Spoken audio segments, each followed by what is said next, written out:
బయాలజీకి సంబంధించిన వివిధ ఆవరణ వ్యవస్థలు అనే లెసన్ గురించి అయితే డిస్కస్ చేద్దాం. సో ఇది మనకి ఏపీకి తెలంగాణకి ఇద్దరికి కూడా సేమ్ ఉంటుందండి. సో ఆవరణ వ్యవస్థ అంటే ఏంటి? సో 1935లో ఏజీ టాన్స్లే అనే ఒక బ్రిటిష్ వృక్ష ఆవరణ శాస్త్రవేత్త ఈ ఆవరణ వ్యవస్థ అనే పదాన్ని మొట్టమొదటిసారిగా ఉపయోగించారనమాట. ఎవరు అంటే టాన్స్లే. సో టాన్స్లే అనే అతను మొట్టమొదటిసారి ఈ ఆవరణ వ్యవస్థ అనే పదాన్ని ఉపయోగించారు. దీన్ని ఇంగ్లీష్లో మనం ఎకోసిస్టమ్ అని అంటూ ఉంటాం అన్నమాట. అయితే ఈ యొక్క ఆవరణ వ్యవస్థని ప్రకృతి యొక్క మూల ప్రమాణంగా ఈ ఆవరణ వ్యవస్థని చెప్తూ ఉంటారు. ఈ టాన్స్లే పర్యావరణ వ్యవస్థ అనే దాన్ని కుదించి ఆవరణ వ్యవస్థగా పేరు మార్చడం కూడా జరిగిందనమాట. అంటే ఏదైనా ఒక ప్రకృతి అంతా కూడా కొన్ని వ్యవస్థలుగా పనిచేస్తూ ఉంటుంది. సో ఈ జంతువులు జీవులన్నీ కూడా కొన్ని సమూహాలుగా నిర్జీవ అంశాలు, సజీవ అంశాలు ఇలా రకరకాలుగా ఉంటూ ఉంటాయి అని చెప్పడం జరిగింది. అయితే ఆవరణ వ్యవస్థ అనే పదానికి అంతకంటే ముందు అంటే వివిధ భాగాలుగా చేసి వాటిని అధ్యయనం చేస్తూ ఉండేవారు అనమాట. ఈ టాన్స్లే కంటే ముందు చాలామంది ఈ ఆవరణ వ్యవస్థ గురించి వివరిద్దామని ప్రయత్నించినప్పుడు సో వాళ్ళు ఎలా అంటే ఈ సజీవ నిర్జీవ అంశాల మధ్య సంబంధాన్ని జీవావరణం, పర్యావరణ వ్యవస్థ, ఆవాసం ఇలా రకరకాలుగా చెప్పడం అనేది జరిగింది. సో ఆ తర్వాత ఆవరణ వ్యవస్థ అనేది ఈ ఆవరణ వ్యవస్థ అనే పదం అనేది వివిధ సందర్భాల్లో అంటే ప్రకృతితో అంతర్ సంబంధాలు అనేది కలిగి ఉంటుంది. సో ఆ అంతర్ సంబంధాలను అధ్యయనం చేయడమే ఇది అని చెప్పడం అయితే జరిగిందనమాట. అంటే చిన్న స్థాయిలో అయితే ఆవాసం అని, సో ఇక్కడ ఇచ్చిన దాన్ని బట్టి చిన్న స్థాయిలో అయితే మనకి ఆవాసం అని అంటూ ఉంటారు, పెద్ద స్థాయిలో జీవావరణంగా చెప్తూ ఉంటాం. సో వీటన్నింటినీ కూడా మొత్తంగా టాన్స్లే ఏమని చెప్పారు అంటే ఒక ఆవరణ వ్యవస్థ. సో వీటి మధ్య ఉన్న అంతర్ సంబంధాలని ఆవరణ వ్యవస్థ అన్నారంటే ఒక ఆవాసం కానీ ఒక జీవావరణం కానీ వీటి మధ్య ఏవైతే అంతర్ సంబంధాలు ఉంటాయో సో వాటిని ఆవరణ వ్యవస్థ అని చెప్పడం జరిగింది. సో అది ఆవరణ వ్యవస్థకి సంబంధించి. అయితే ఆవాసం అంటే ఏంటి? సో ఆవాసం అంటే ఏంటంటే ఒక వ్యక్తి యొక్క అవసరాలను తీర్చేదాన్ని ఆవాసం అని అంటూ ఉంటాం. సో ఇక్కడ ప్రీవియస్లో మనకి బిట్ అనేది ఎలా వచ్చిందంటే ఆవాసం అనేది దేంట్లో అంతర్భాగంగా ఉంటుంది అంటే ఆవరణ వ్యవస్థలో ఆవాసం అనేది ఒక భాగం. సో ఇదంతా కూడా ఆవరణ వ్యవస్థ అనుకుంటే ఇందులో ఆవాసం అనేది ఒక భాగం. సో అలా ఆవరణ వ్యవస్థలో ఆవాసం అనేది ఎప్పుడూ ఒక భాగంగా ఉంటుందన్నమాట. సో ఇక్కడ మనం చూసారా ఒక పొలం అనేది తీసుకున్నారు. సో పొలంలో ఒక చిన్న భాగం తీసుకుంటే ఈ చిన్న భాగంలో ఎన్నో పురుగులు అలాగే వానపాములు ఇలా రకరకాలుగా జీవులన్నీ నివసిస్తూ ఉంటాయి. సో ఇక్కడ ఆ జీవులకి అది ఆవాసం కాబట్టి దీన్ని ఒక ఆవాసం కింద మనం చెప్తూ ఉంటాం. అంటే ఆ యొక్క జీవి యొక్క అవసరాలు తీరుస్తున్నది కాబట్టి దీన్ని ఆవాసం అని అంటూ ఉంటాం. ఈ చుట్టూ ఉన్నదాన్ని ఆవరణ వ్యవస్థ అని మనం అనుకోవచ్చు. సో ఇది ఒక ఎగ్జాంపుల్ అనమాట. ఇదంతా ఆవరణ వ్యవస్థ అనుకుంటే ఇది ఒక ఆవాసం అంటే అక్కడ ఉన్న కొన్ని జీవుల యొక్క అవసరాలు తీరుస్తుంది కాబట్టి అది ఆవాసం కింద మనం చెప్పుకోవచ్చు. అలాగే ఇక్కడ మనకి ఆవరణ వ్యవస్థలో సజీవ అంశాలు ఉంటాయి, నిర్జీవ అంశాలు ఉంటాయి. వాటికి సంబంధించిన సమూహాలన్నీ కూడా ఈ పరిసరాలతో కూడి ఉంటూ ఉంటాయి. అయితే ఈ మొక్కలు, జంతువులు, సూక్ష్మజీవులు ఇవన్నీ కూడా సజీవ అంశాలు అనేవి అవుతాయి, అంటే ప్రాణం ఉన్నవి. సో అంటే నిర్జీవ అంశాలు అంటే ఏంటంటే మృత్తిక, రాళ్ళు, గాలి, నీరు ఇవన్నీ ఉన్నాయి కదా, ఇవన్నీ కూడా నిర్జీవ అంశాలు. సో ఈ రెండింటితో కూడా ఆవరణ వ్యవస్థ అనేది ఉంటుంది. సో నిర్జీవ అంశాలు, సజీవ అంశాలు. సజీవ అంటే మనుషులు, మానవులు, జంతువులు ఇవన్నీ, బ్యాక్టీరియా ఇవన్నీ అంటే సూక్ష్మజీవులు. సో నిర్జీవ అంటే గాలి, మృత్తిక, నేల ఇవన్నీ కూడా నిర్జీవ అంశాలు. ఈ రెండు కలిసి ఆవరణ వ్యవస్థలో ఉండడం అనేది జరుగుతూ ఉంటుంది. సో ఇక్కడ మనకి ఒక పిక్చర్ అనేది ఇచ్చాడు, సజీవ అంశాల మధ్య పరస్పర సంబంధం. సో సజీవ అంశాల మధ్య పరస్పర సంబంధం అంటే ఏంటంటే సపోజ్ ఈ ఈ చేపలు, పురుగులు అవన్నీ ఉన్నాయి, అవి ఉడత తింటుంది. సో ఉడతని ఇంకేదో గుడ్లగూబ తింటుంది. సో అలా లేకపోతే ఉడతని పాము తింటుంది. ఇలా ఒక్కొక్కటి ఏంటంటే కప్ప ఉంది, కప్పని పాము తింటుంది. చిన్న చిన్న పురుగులు ఉన్నాయి, పాములు తింటాయి. కీటకాలని పురుగులు తింటాయి, పురుగుల్ని గుడ్లగూబ తింటుంది. ఇలా ఏంటంటే ఒక్కొక్క జీవి అనేది ఇంకొక జీవి పైన ఆహారం కోసం ఆధారపడుతూ ఉందంటే వీటి మధ్య సంబంధం అనేది ఉంటూ ఉందన్నమాట. సో ఇక్కడ దీన్ని బట్టి చూసుకుంటే ఆవరణ వ్యవస్థలో ఉన్న మొత్తం జంతువులన్నీ కూడా ఒకదానిపైన ఒకటి ఆధారపడి వాటి మధ్య ఒక పరస్పర సంబంధం అనేది ఉన్నది.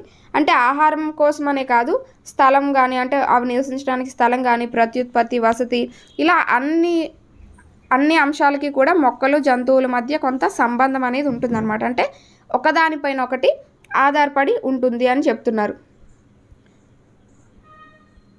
సో అలా ఆధారపడి ఉంటారు. నెక్స్ట్ ఇంకొకటి ఏంటి అంటే ఈ మనుషులు కానీ అంటే మన సజీవులు ఎవరైతే ఉన్నారో ఆవరణ వ్యవస్థలో ఉన్న సజీవులు ఎవరైతే ఉన్నారో వాళ్ళు ఈ ఆహారం కోసం వాటి కోసం ఇతర వాటిపైన ఆధారపడాల్సి ఉంటుంది. అంటే నార్మల్గా ఇప్పుడు శక్తి అనేది అవసరం, ఎవరైనా జీవించడానికి శక్తి అనేది అవసరం. ఆ శక్తి అనేది మనకి ఎక్కడి నుంచి వస్తుంది? సూర్యుడి నుంచి వస్తూ ఉంటుంది. సో సూర్యుడి నుంచి వచ్చిన శక్తి ఎవరు తీసుకుంటారు? మొక్కలు కిరణజన్య సంయోగ అంటే తీసుకొని మొక్కలు కిరణజన్య సంయోగ క్రియ అనేది జరిపి సో ఆహార రూపంలో ఆ శక్తిని నిల్వ ఉంచుతాయి. సో వాటి నుంచి మనం ఆహారాన్ని తీసుకోవడం వల్ల మనకి ఆ శక్తి అనేది బదిలీ అవుతుంది. సో మనకి ఆ సూర్యుడి నుంచి శక్తి మనం డైరెక్ట్గా తీసుకోలేం కాబట్టి వీటి నుంచి మనం తీసుకోగలుగుతున్నాం. అలాగే జంతువులు కూడా తీసుకుంటాయి. సో ఇలా ఆ శక్తి అనేది ఒక దగ్గర నుంచి ఇంకొకరికి బదిలీ అవుతూ వస్తుంది. సో మొక్కల నుంచి మనకి బదిలీ అవుతుంది, అలాగే మొక్కల నుంచి మిగతా జంతువులకి బదిలీ అవుతుంది. ఆ జంతువులు ఇంకొక జంతువులను తినడం వల్ల వాటికి శక్తి అనేది బదిలీ అవుతుంది. సో ఇలా మొక్కలను తినని జంతువులు ఏవైతే ఉంటాయో అవి సూర్యరశ్మి పైనే ఆధారపడుతూ ఉంటాయి అన్నమాట. సో కాబట్టి ఈ సూర్యరశ్మి బదిలీ అనేది ఎలా అంటే ఒక జీవి నుంచి ఇంకొక జీవికి అలా బదిలీ అవుతూ వస్తూ ఉంటుంది. సో దీన్ని వివరించడానికి శాస్త్రవేత్తలు ఏ పదాన్ని వాడతారు అంటే ఆహార గొలుసు. సో ఆహార గొలుసు అనే పదాన్ని వాడతారనమాట. ఈ ఆహార గొలుసు ద్వారా అంటే ఏంటంటే శక్తి అనేది ఒక జీవి నుంచి ఒక జీవికి ఏ విధంగా బదిలీ అవుతుందో తెలిపేదే ఈ ఆహారపు గొలుసు అనమాట. అయితే మొక్కలు చాలా రకాల మొక్కలు అవన్నీ కూడా సూర్యరశ్మిని ఉపయోగించుకొని ఆహారం తయారు చేసుకుంటాయి. సో కొన్ని ఏంటి అంటే శైవలాలు అవి ఉంటాయి కదా, ఈ శైవలాలు కానీ మొక్కలు ఇవన్నీ కూడా ఆహారాన్ని సూర్యరశ్మిని ఉపయోగించుకొని చేసుకుంటూ ఉంటాయి. సో వాటిని ఏమంటామంటే ఈ యొక్క ఆవరణ వ్యవస్థలో ఉత్పత్తిదారులు అని అంటాం. అంటే మొక్కలు శైవలాలు ఇవన్నీ కూడా ఉత్పత్తిదారులు. సో వాటికవే ఆహారాన్ని సూర్యరశ్మిని తీసుకొని ఆహారాన్ని ఉత్పత్తి చేస్తూ ఉంటాయన్నమాట. సో తిని శక్తిని గ్రహించే జీవుల్ని అంటే ఆ యొక్క సూర్యరశ్మిని తీసుకుని ఆహారాన్ని తయారు చేసే వాటిని మనం ఉత్పత్తిదారులని అంటూ ఉంటాం. ఆ యొక్క ఆహారాన్ని ఎవరైతే తింటారో ఆ యొక్క ఆహారాన్ని తిని శక్తిని ఎవరైతే పొందుతారో వాళ్ళని వినియోగదారులు అని అంటారు. సో ఆ శక్తిని మనం వినియోగించుకుంటున్నాం కాబట్టి రెండవ స్థాయిలో ఈ మొక్కలను తినే జంతువుల్ని లేదా జీవుల్ని మొక్కల ద్వారా శక్తిని తీసుకునే జీవులందరినీ కూడా వినియోగదారులు అని అంటూ ఉంటారు. ఈ కొన్ని జంతువులు మొక్కల్ని కూడా తింటూ ఉంటాయి అన్నమాట. సో వాటిని శాకాహారులు అని అంటూ ఉంటారు. మూడవ స్థాయిలో ఏంటంటే ఈ శాకాహారులను తినే జంతువులు మాంసాహారులు. సో ఇక్కడ ఒక చైన్లా అనమాట, మీకు అర్థమయ్యే ఉంటుంది. మొక్కలు మనకి శక్తి అనేది రిలీజ్ చేస్తాయి. సో ఆ శక్తిని శాకాహారులు అంటే మొక్కలను తినే జంతువులు ఉంటాయి కదా, సో మొక్కలను తినే జంతువులకి బదిలీ అవుతుంది అనమాట. సో వాటిని శాకాహారులు అంటారు. ఆ మొక్కలను తినే జంతువులను ఏవైతే ఉన్నాయో ఆ జంతువుల్ని మిగతా జంతువులు తింటూ ఉంటాయి. సో మాంసాహార జంతువులు తింటూ ఉంటాయి. ఈ యొక్క మొక్కల నుంచి ఈ జంతువులకి, ఈ జంతువుల నుంచి ఈ జంతువులకి శక్తి అనేది అక్కడ బదిలీ అవుతుంది. సో ఈ మొక్కలను తినే జంతువులకి ఈ జంతువులను తినే జంతువులని ఇవి రెండింటిని కలిపి వినియోగదారులు అని అంటూ ఉంటాం. సో వినియోగదారులని ఆ విధంగా చెప్పొచ్చు అనమాట. సో మొక్కల నుంచి డైరెక్ట్గా కాకపోయినా రకరకాలుగా శక్తి అనేది వాళ్ళు అవి తీసుకుంటున్నాయి కాబట్టి వాటిని వినియోగదారులు అని అంటాం. సో చివరి స్థాయిలో కనుక చూసుకుంటే ఇంకా ఏవైతే ఈ జంతువులు మొక్కలు కుళ్ళిపోతాయి కదా, అంటే విసర్జించిన పదార్థాల నుండి కానీ లేదా అవి నిర్జీవ పదార్థాల నుండి కానీ ఈ ఆహార పదార్థాలని సేకరిస్తూ ఉంటాయి అన్నమాట. అంటే ఇవి కుళ్ళింపచేసి ఆహారాన్ని కుళ్ళింపచేసి వాటి నుంచి ఆహారాన్ని తీసుకుంటూ ఉంటాయి. ఆ కుళ్ళింపు చేయడం వల్ల అవి మట్టిలో కలిసిపోయేలాగా చేసి నేలకి కొంత సారాన్ని కూడా చేకూరుస్తాయి అన్నమాట. సో వీటిని ఏమంటామంటే మనం విచ్ఛిన్నకారులు ఆర్ పునరుత్పత్తిదారులు అని అంటూ ఉంటాం. సో విచ్ఛిన్నకారులు లేదా పునరుత్పత్తిదారులని అంటూ ఉంటాం అన్నమాట. సో ఆవరణ వ్యవస్థలోని మార్పులు ఇప్పటి వరకు మనం ఉత్పత్తిదారులు, వినియోగదారులు, విచ్ఛిన్నకారులు. మొక్కలు శైవలాలు వేటికి చెందినవి అంటే ఉత్పత్తిదారులకి. సో శాకాహార జంతువులు వేటికి చెందినవి అంటే వినియోగదారులు. మాంసాహార జంతువులు వేటికి చెందినవి అంటే వినియోగదారులే. అలాగే విచ్ఛిన్నకారుల పని ఏంటి అంటే విచ్ఛిన్నకారుల్ని మరొక రకంగా ఎలా పిలుస్తారు అంటే పునరుత్పత్తిదారులు. ఇలా మీకు ఆ మూడు అనేవి మెయిన్ ఇంపార్టెంట్. సో ఇక్కడ ఆవరణ వ్యవస్థలో మార్పులు అంటే ఏంటంటే ప్రతి జీవి కూడా వాటి యొక్క అవసరాలను ఎక్కడైతే తీర్చుకుంటుందో దాన్ని ఆవాసంగా చేసుకుని ఉంటుంది అని మనం చెప్పుకున్నాం. సో ఇక్కడ ఉదాహరణకి కనుక మనం చూసుకుంటే పక్షులు, ఏ జీవైనా సరే ఇంకొక జీవి పైన ఆధారపడి ఉంటుంది కదా. ఇప్పుడు చిన్న చిన్న కీటకాలు అవి ఉన్నాయి, వాటిని ఈ పక్షులు అవి తింటూ ఉంటాయి అన్నమాట. సో ఒకవేళ అలా తినకపోయాయి అనుకోండి, అక్కడ కీటకాలు అనేవి పెరిగిపోతూ ఉంటాయి. సో అక్కడ ఆవరణ వ్యవస్థలో కొంత మార్పు అనేది వస్తుంది. అలాగే కప్పలు ఉన్నాయి, కప్పల్ని పాములు తినకపోయాయి అనుకోండి, సో కప్పలు పెరిగిపోతాయి, వాటి వల్ల కొంత మార్పు అనేది వస్తుంది. సో ఇలా ఏంటంటే ఆవరణ వ్యవస్థ అనేది సమతుల్యంగా ఉండాలి అంటే ప్రతి జీవి ఇంకొక జీవిని ఆహారంగా తీసుకుంటూ ఉండాలి. సో అలా అని అవి తింటూ ఉంటే మొత్తం అంతరించిపోవు, కాకపోతే ఏంటంటే మళ్ళీ ఉత్పత్తి అవుతాయి. అవి ఏ స్టేజ్లో అయితే ఉండాలో ఆ స్టేజ్లో అవి సమతుల్యంగా ఉంటూ ఉంటాయన్నమాట. సో ప్రతి జీవి ఇంకొక జీవిని తినడం వల్ల, ఇప్పుడు మానవుడు చేసే కొన్ని పనుల వల్ల, ఈ అడవులు నరికివేయడం వాటి వల్ల ఏంటంటే ఈ ఆవాసాలు అనేవి ధ్వంసమయ్యి చాలా జీవులు అనేవి నశించిపోతున్నాయని కూడా మనం చెప్పుకోవచ్చు. అలాగే కొన్ని భూకంపాలు, గాలులు, అగ్ని ప్రమాదాలు, ఇలాంటి సునామీలు, ఇలాంటి ప్రకృతి వైపరీత్యాలకు ఆవరణ వ్యవస్థ అనేది తొందరగా నాశనం అవుతుంది. అలాగే మానవుడి ద్వారా కూడా కొంత నాశనం అవుతుంది. కానీ ఏంటంటే ప్రకృతి వైపరీత్యాల ద్వారా నాశనం అయిందనుకోండి, అది మళ్ళీ రికవర్ అవుతుంది. కొన్ని మానవుడు చేసే ఈ యొక్క ప్రయత్నాల వల్ల ఏదైతే ఆవరణ వ్యవస్థ అనేది దెబ్బతింటుందో, సో అది మళ్ళీ రికవరీ అనేది అవ్వకుండా పోతుందన్నమాట. సో అలా ఆవరణ వ్యవస్థ అంటే చిన్న మొక్క నుంచి దట్టమైన అడవి వరకు కూడా విస్తరించి ఉంటుంది. ఇక్కడ భూమిపైన ఉన్న అన్ని ఆవరణ వ్యవస్థల్లో పెద్దది ఏది అంటే జీవావరణం, బయోస్పియర్. సో ఈ బయోస్పియర్ జీవావరణాన్ని మొత్తంగా మనం అధ్యయనం చేయడం అనేది చాలా కష్టంతో కూడుకున్న పని. అందుకే ఈ శాస్త్రవేత్తలు ఏం చేస్తారు అంటే ఈ ఆవరణ వ్యవస్థల్ని కొన్ని రకాలుగా వర్గీకరించారనమాట. అంటే కృత్రిమ ఆవరణ వ్యవస్థ అని, సహజ తాత్కాలిక ఆవరణ వ్యవస్థ అని ఇలా విడదీయడం జరిగింది. అందులో మనకి ఆవరణ వ్యవస్థ రకాలు. సో ఈ సజీవ నిర్జీవ కారకాల వలన రకరకాల ఆవరణ వ్యవస్థలు అనేవి మనకి వివిధ పద్ధతుల్లో అభివృద్ధి చెందుతూ వస్తున్నాయి. సో వాటిలో కనుక చూసుకుంటే మనకి కిందన కొన్ని ఇచ్చాడు. ఆవరణ వ్యవస్థ, సహజ ఆవరణ వ్యవస్థ, కృత్రిమ ఆవరణ వ్యవస్థ. సో కృత్రిమంగా మనం అక్వేరియంలో చేపలను పెంచుకుంటూ ఉంటాం. సో అది వాటికి సంబంధించిన ఆవరణ వ్యవస్థ అంటే కాదు, మనం కృత్రిమంగా వాటికి కల్పించాం. సో సహజ ఆవరణ వ్యవస్థలో కనుక చూసుకుంటే భౌమ ఆవరణ వ్యవస్థ, జలావరణ వ్యవస్థ. భౌమ ఆవరణ వ్యవస్థ అనేది ఏవేవంటే గడ్డు భూమి ఆవరణ వ్యవస్థ కానీ, అడవి, ఎడారి, ఇవన్నీ భౌమ ఆవరణ వ్యవస్థ కింద చెప్పుకోవచ్చు, అంటే భూమిపైన. జలావరణ వ్యవస్థ అంటే మంచినీటి ఆవరణ వ్యవస్థ, ఉప్పు నీటి ఆవరణ వ్యవస్థ అని రెండు రకాలుగా ఉంటూ ఉంటాయి అన్నమాట. సో ఇక్కడ మనకి ఇచ్చారు చూసారా. సో ఇక్కడ మనకి మాంగ్రూవ్ ఆవరణ వ్యవస్థ గురించి ఇచ్చాడు కోరింగా. భూమిపైన ఉన్న ఆవరణ వ్యవస్థల్లో కనుక చూసుకుంటే మాంగ్రూవ్స్ అనేవి చాలా ముఖ్యమైనవి, ప్రముఖమైనవి. సో మాంగ్రూవ్స్, మడ అడవులు, వీటిని సుందర వనాలు అని కూడా అంటూ ఉంటారనమాట. ఇవి ఏంటంటే వెనక్కి తనని సముద్రపు నీటి నుంచి, అలాగే ఏదైతే నదుల నీరు అనేది సముద్రంలో కలిసే చోటు ఉంటుంది కదా, సో అక్కడ ఈ మడ అడవులు అనేవి ఎక్కువగా విస్తరించి ఉంటాయి అన్నమాట. సో వీటిని మంచి ఉత్పాదక ఆవరణ వ్యవస్థగా కూడా పేర్కొంటూ ఉంటారు. అలాగే ఈ రకమైన అడవులకు కావాల్సిన పోషకాలన్నీ కూడా భూమిపైన పొరల్లో నుంచి తీసుకుంటూ ఉంటారు. వీటికి కావాల్సిన అన్ని పోషకాలు భూమి పై పొరల్లోంచి తీసుకుంటూ ఉంటారు. అలాగే భూమి పై పొరల్లోంచి, అలాగే మంచినీటి నుంచి తీసుకుంటూ ఉంటారు. ఈ సముద్ర అలల వల్ల ఉప్పు నీటి నుంచి కూడా కొన్ని గ్రహిస్తూ ఉంటారనమాట. ఈ మాంగ్రూవ్స్ అనే వాణిజ్యపరమైన ప్రాధాన్యత గల సముద్ర జీవులకు ముఖ్యమైన ఆహారంగా, నర్సరీలు, అలాగే ప్రజలు సందర్శించే స్థలాలుగా కూడా బాగా ప్రసిద్ధి చెందాయని చెప్తున్నారు. సో ఎన్నో కనుమరుగయ్యే జాతులకి ఇవి రక్షిత ప్రాంతాలుగా కూడా ఉన్నాయన్నమాట, ఈ కోరింగా మాంగ్రూవ్స్ అనేవి. సో ఈ కోరింగా అడవులు అనేవి ఎక్కడ ఉన్నాయంటే కాకినాడ దక్షిణ తీరంలోని విశాఖపట్నం దక్షిణ ప్రాంతం నుండి దాదాపు 150 కిలోమీటర్ల దూరంలో ఇవి విస్తరించి ఉన్నాయి. ఇవి కోరింగా నది పేరు మీద, అంటే ఆ నది పేరు మీద ఉన్నాయి కాబట్టి వీటికి, ఈ మాంగ్రూవ్స్కి కోరింగా మాంగ్రూవ్స్ అని పేరు కూడా పెట్టడం జరిగిందనమాట.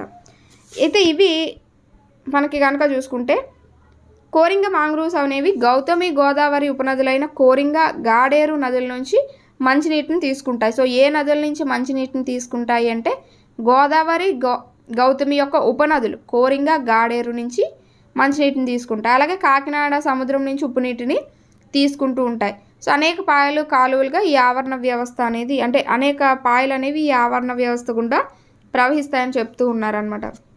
అలాగే వీటిల్లో ఉండే సజీవ అంశాలు, అంటే ఈ కోరింగా మడ అడవుల్లో ఉన్న సజీవ అంశాలు కనుక చూసుకుంటే ఇక్కడ ఉత్పత్తిదారులు ఎవరు అంటే మడ చెట్లు, అలాగే స్పైరోగైరా, యూగ్లీనా, యాసిల్లటోరియా, ఇవన్నీ కూడా మనకి నీలిపచ్చ ఆకుపచ్చ శైవలాలని యూలోథ్రిక్స్ అని అంటూ ఉంటారు. ఇవన్నీ ఉత్పత్తిదారులు, అంటే సూర్యరశ్మి తీసుకొని శక్తి అనేది తయారు చేసుకుంటూ ఉంటాయి. అలాగే వినియోగదారులు వాటిని ఉపయోగించుకునేవి ఏవి అంటే పీతలు, రొయ్యలు, హైడ్రా, ప్రోటోజోవా, నత్తలు, తాబేలు, డాఫ్నియా, గొట్టం పురుగులు, ఇవన్నీ కూడా ఈ యొక్క పైన చెప్పుకున్న ఉత్పత్తిదారుల్ని ఉపయోగించుకొని అంటే తిని ఆ శక్తి అనేది తీసుకుంటూ ఉంటాయి. విచ్ఛిన్నకారులు, డెట్రిటస్ వంటి విచ్ఛిన్నకర బ్యాక్టీరియాలు అనేవి ఉంటాయి. సో ఈ యొక్క వినియోగదారుల్ని నాశనం చేసి అంటే చనిపోయిన తర్వాత వాటి యొక్క కళేబరాల నుంచి ఇవి ఆహారాన్ని సేకరిస్తూ ఉంటాయి. అక్కడ నిర్జీవ అంశాలు ఏంటి అంటే ఉప్పు నీరు, మంచినీరు, గాలి, సూర్యరశ్మి, ఉష్ణోగ్రత, మృత్తిక, ఇవన్నీ కూడా నిర్జీవ అంశాల కింద మనం అక్కడ చెప్పుకోవచ్చు. సో అది మనకి నార్మల్గా అంటే నీటి ఆవరణ వ్యవస్థ కింద మనం చెప్పుకోవచ్చు. అలాగే నెక్స్ట్ కనుక చూసుకుంటే ఎడారి ఆవరణ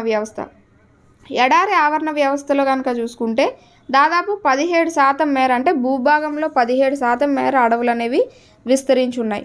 ఎక్కువ వర్షపాతం అనేది 23 మిల్లీమీటర్ల కన్నా తక్కువగా ఉంటుంది. సో ఈ ప్రాంతాల్లో వర్షపాతం అనేది 23 మిల్లీమీటర్ల కన్నా తక్కువగా ఉంటుంది. ఎక్కువ ఉష్ణోగ్రతలు ఉండడం వల్ల ఇక్కడ ఎక్కువగా జీవజాతులు అనేవి ఏమీ కూడా నివసించలేవన్నమాట. సో అక్కడ వాతావరణానికి తట్టుకోగలిగేవే తప్ప మిగతా బయట వెళ్ళిన ఏవి జంతుజాలాలు అనేవి అక్కడ నివసించలేవు. సో ఇవి ఎడారికి సంబంధించి. ఇక్కడ మనకి చూస్తే మీకు తెలుసాలో సముద్రంలో 5 లక్షల నుండి 1 కోటి రకాల జీవజాతులు అనేవి ఉన్నాయని అంచనా. ఇండో పసిఫిక్ సముద్రంలో 1 చదరపు కిలోమీటర్ విస్తీర్ణంలో దాదాపు 1000కి పైగా జీవజాతులు ఉన్నాయి. దీనిని బట్టి ఇక్కడ జీవ వైవిధ్యం ఎంత ఎక్కువగా ఉందో అర్థం చేసుకోవచ్చు. ఇప్పటికీ శాస్త్రవేత్తలు మరెన్నో నూతన జీవుల్ని కనిపెడుతూ ఉన్నారు. సో 5 లక్షల నుంచి 1 కోటి వరకు జీవజాతులు అనేవి ఉన్నాయట. అలాగే ఇండో పసిఫిక్ సముద్రంలో కనుక చూసుకుంటే 1 చదరపు కిలోమీటర్లో 1000కి పైగా జాతులు ఉన్నాయట. అంటే విభిన్న జాతులు కానీ విభిన్న జీవులు అనేవి కలిసి ఉండడాన్ని జీవ వైవిధ్యం అని అంటూ ఉంటాం. సో అక్కడ ఎంత ఎక్కువగా ఉంటుందో మనల్ని చెప్పమంటున్నారు, అంటే చూసుకోమంటున్నారు. అయితే ఇది మనకి తెలంగాణలో ఇచ్చింది. ఏపీలో కనుక చూసుకుంటే మనకి భూమిపైన ఉన్న జీవజాలాల్లో 34 జంతు వర్గాలు అనేవి కనుక్కున్నారు ఇప్పటి వరకు. సో వాటిల్లో 32 వర్గాల జీవులన్నీ కూడా ఈ సముద్రంలోని నేల మీద వ్యాపించి ఉన్నాయని చెప్తున్నారు. అంటే అవన్నీ కూడా సూక్ష్మజీవులకి సంబంధించింది అన్నట్టు. అందులో 32 వర్గాలు అనేవి సముద్రంలోని నేల మీద వ్యాపించి ఉన్నాయట. ఇక్కడ కనుక చూసుకుంటే ఎడారి ఆవరణ వ్యవస్థలో మనకి ఇలాంటి చెట్లు కానీ ఒంటె, అలాగే ఈ పాములు, ఇవన్నీ కూడా కనిపిస్తున్నాయి. అయితే వీటిల్లో ఉత్పత్తిదారులు ఎవరు, ఎడారి ఆవరణ వ్యవస్థలో ఉత్పత్తిదారులు ఎవరు అనేది కనుక చూసుకుంటే ఇక్కడ పొదలు, గడ్డి జాతి, కొన్ని వృక్షాలు, ఇవన్నీ కూడా ఉత్పత్తిదారుల కింద అయితే ఉంటాయి. ఈ పొదలు అంటే ఏంటంటే భూమి లోపల వ్యాపించిన శాఖాయుతమైన వేరు వ్యవస్థను కలిగి ఉంటాయన్నమాట. కాండాలు, పత్రాలు అనేవి రూపాంతరం చెంది ముళ్ళుగా లేదా మందంగా గరుగ్గా ఉంటూ ఉంటాయి. సో వాటికి బ్రహ్మజముడు, కాక్టస్ అనేవి మనం ఒక ఎగ్జాంపుల్ కింద చెప్పుకోవచ్చు. సో వాటిల్లో నీటిని నిల్వ ఉంచుకుంటాయన్నమాట. ఈ బ్రహ్మజముడు, కాక్టస్ అనే కాండాల్లో నీటిని నిల్వ ఉంచుకుంటాయి. ఎందుకంటే అక్కడ నీటి కొరత అనేది ఉంటుంది కాబట్టి. సో నీటి కొరత ఉన్నప్పుడు వాటిని కొంతగా ఉపయోగించుకుంటూ ఉంటారు. అలాగే లైకేన్లు, ఎడారి మాస్లు, నీలి ఆకుపచ్చ శైవలాలు, అవన్నీ కూడా ఇక్కడ ఉంటాయి. సో ఇవన్నీ కూడా ఉత్పత్తిదారుల కింద అయితే ఉంటాయి ఎక్కడ ఎడారి ఆవరణ వ్యవస్థలో. వినియోగదారులు అంటే ఎవరంటే ఇక్కడ ఆ యొక్క కొన్ని రకాల జంతువులు, అంటే ఇందాకే చెప్పుకున్నాం. సో ఇక్కడ ఎక్కువ జంతుజాలం అనేది నివసించదు. ఆ యొక్క వాతావరణాన్ని తట్టుకొని ఉండలేక తక్కువ జంతుజాలం అనేది ఉంటుంది. అవి కూడా ఈ గడ్డు భూమి, అడవి ఆవరణ వ్యవస్థలతో పోల్చినప్పుడు చాలా డిఫరెంట్గా ఉంటుందన్నమాట. ఇక్కడ నీటి కొరత తట్టుకునే సరీసృపాలు కానీ కీటకాలు, క్షీరదాలు అనేవి ఎడారుల్లో నివసిస్తూ ఉంటాయి. సో కొన్ని సరీసృపాలు అనేవి నిశాచరులు, అంటే రాత్రిపూటే సంచరించేవిగా ఉంటూ ఉంటాయి అన్నమాట. పక్షులు కూడా ఉంటాయి. అలాగే ఒంటె అనేది ఎక్కువగా ఇక్కడ మనకు కనిపించేది. ఒంటెని ఎడారి ఓడ అని అంటూ ఉంటారు అనమాట. ఎందుకంటే ఎడారిలో కొన్ని మైళ్ళ దూరం అనేది ఇది ప్రయాణిస్తూ ఉంటుందన్నమాట. అలాగే ఈ ఒంటె అనేది ఏం చేస్తుంది, లేత కాండాలు అవి తింటూ ఉంటుంది. సో జీర్ణాశయంలో వాటి నుంచి పొందిన శక్తి, ఈ నీరు అనేది జీర్ణాశయంలో నిల్వ ఉంచుకుంటూ ఉంటుందన్నమాట. కొన్ని పెద్ద జంతువులతో పాటు ఎక్కువ మాంసాహారులే ఉంటాయి. సో ఇక్కడ ఎక్కువగా మాంసాహార జీవులు అనేవి ఉంటూ ఉంటాయట. పెద్ద జంతువులు చాలా తక్కువగా ఉంటాయి. జంతువులు ఎక్కువగా మాంసాహారులే ఉంటాయి.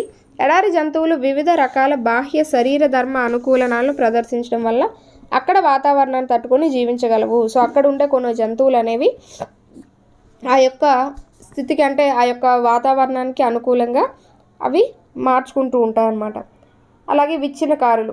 సో విచ్ఛిన్నకారులు అనేవి చూసుకుంటే అతి తక్కువ మొక్కలు మరియు నిర్జీవ సేంద్రియ పదార్థాలు ఉండడం చేత విచ్ఛిన్నకారులు తక్కువగా ఉంటాయి. ఉష్ణమోచక శిలీంధ్రాలు బ్యాక్టీరియాలు అనేవి ఇక్కడ నివసిస్తాయి. సో ఎక్కువ జంతుజాలం వృక్షజాలం ఏమి ఉండదు కాబట్టి విచ్ఛిన్నకారులు అనేవారు ఎక్కువగా ఉండరు. సో థర్మోఫిలక్ ఫంగై అనే ఫంగై అంటే అది ఒక శిలీంధ్రం కదా, సో అది ఒక బ్యాక్టీరియా అలాంటివి ఉంటూ ఉంటాయి అన్నమాట. నెక్స్ట్ అడవి ఆవరణ వ్యవస్థ. అడవి ఆవరణ వ్యవస్థ అనేది చూద్దాం. అడవి ఆవరణ వ్యవస్థ అనేది ప్రత్యేక వాతావరణాన్ని కలిగి ఉంటుందన్నమాట.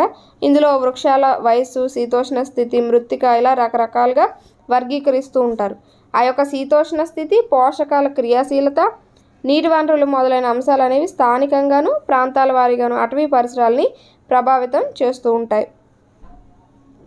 అంటే అక్కడ ఉండే వృక్షాల వయసు, శీతోష్ణ స్థితి, మృత్తిక రకాలు వీటన్నింటినీ రకరకాలుగా అడవి ఆవరణ వ్యవస్థలో విభజిస్తూ ఉంటారనమాట. ఈ అడవి ఆవరణ వ్యవస్థ అనేది దేనివల్ల ప్రభావితం అవుతుంది అంటే అక్కడ ఉండే శీతోష్ణ స్థితి, పోషకాల క్రియాశీలత, నీటి వనరులు, స్థానికంగా ప్రాంతాల వారీగా ఈ అటవీ పరిసరాలు ఇవన్నీ కూడా ఈ యొక్క అడవుల్ని ప్రభావితం చేస్తాయని మనకి చెప్తున్నారు. సో ఇక్కడ చూస్తే మనకి జంతువులు అనేవి కనిపిస్తూ ఉన్నాయి. వీటిలో ఉత్పత్తిదారులు ఎవరు అంటే ఎక్కువగా మనకి మొక్కలు. సో మొక్కలు అనేవి ఉత్పత్తిదారులు. అదే ఇక్కడ ఉత్పత్తిదారులు అని ఇచ్చారు. నార్మల్గా మనకి ఏపీ టెక్స్ట్ బుక్లో అయితే వృక్షజాలం అని ఇచ్చారు. సో వృక్షజాలం అంటే ఉత్పత్తిదారులే కదా. ఎక్కువగా ఈ మొక్కలే కనిపిస్తూ ఉంటాయి. పరిమాణంలోని నిర్మాణంలోని ఎక్కువ వైవిధ్యాన్ని ప్రదర్శిస్తూ ఉంటాయన్నమాట. సో అడవి ఏర్పడిన విధానాన్ని బట్టి అక్కడ వృక్ష సంపద ఉంటుంది. వృక్షాలతో పాటు పొదలు, నేలపై పెరిగే చిన్న చిన్న మొక్కలు కూడా వీటిల్లో ఉంటూ ఉంటాయన్నమాట అడవి ఆవరణ వ్యవస్థలో. అలాగే వినియోగదారులు అంటే ఇక్కడ జంతుజాలం అని ఇచ్చారు. ఇందులో కీటకాలైన చీమలు, పురుగులు, దోమలు, గొల్లబామలు, సాలెపురుగులు అలాంటివన్నీ కూడా ఉంటాయి. సో అవన్నీ వృక్షాలతో పాటు కాండం, ఫలాల్ని తినే ఏనుగు, గబ్బిలాలు, ముంగిస, ఉడత, నీలజింకలు ఇలా మాంసాహార జంతువులు ఇలా రకరకాలుగా ఇవన్నీ ఉంటూ ఉంటాయన్నమాట. పులులు, సింహాలు, పాములు, పక్షులు ఇలా అడవిలోనే ఎక్కువ జంతుజాలం అనేది ఉంటుంది. అంటే ఈ ఉత్పత్తిదారులపైన ఆధారపడే జంతుజాలం ఎక్కువగా ఈ అడవుల్లోనే ఉంటుందని చెప్పుకోవచ్చు. అలాగే తర్వాత విచ్ఛిన్నకారులు. సో చనిపోయిన తర్వాత ఈ యొక్క జంతువులు, మొక్కల శరీరాలపైన ఈ శిలీంధ్రాలు, బ్యాక్టీరియాలు అనేవి వచ్చి చేరి అవి ఉంటాయన్నమాట. సో వాటిని విచ్ఛిన్నకారులని అంటూ ఉంటాం. సో ఈ విధంగా ఆవరణ వ్యవస్థలో శక్తి ప్రవాహం. ఇందాక మనం చెప్పుకున్నట్టు చెట్టు అనేది ఉన్నది. సో చెట్టు నుంచి ఏదో ఒక ఫ్రూట్ ఉడత తింటుంది, ఉడతని ఇంకొకటి తింటుంది, ఇలా దాన్ని ఇంకొకటి తింటుంది. ఇలా చెట్టు ద్వారా తీసుకున్న శక్తి అనేది అంటే చెట్టు తయారు చేసుకున్న శక్తి అనేది ఒక జీవిలోకి వెళ్ళింది, ఉడతలోకి వెళ్ళింది, ఉడత నుంచి ఇంకొక జీవిలోకి, ఇలా అలా శక్తి అనేది ఒక జీవి నుంచి ఇంకొక జీవికి ఆ సూర్యుని శక్తి అనేది వెళ్తూ ఉంది అని ఇక్కడ మనకి ఇవ్వడం జరిగింది. అంటే మనకి మొత్తం మీద సౌరశక్తిలో దాదాపు 57% అనేది వాతావరణంలో శోషించబడుతుంది అనమాట. అంటే వాతావరణంలోకి వస్తుంది.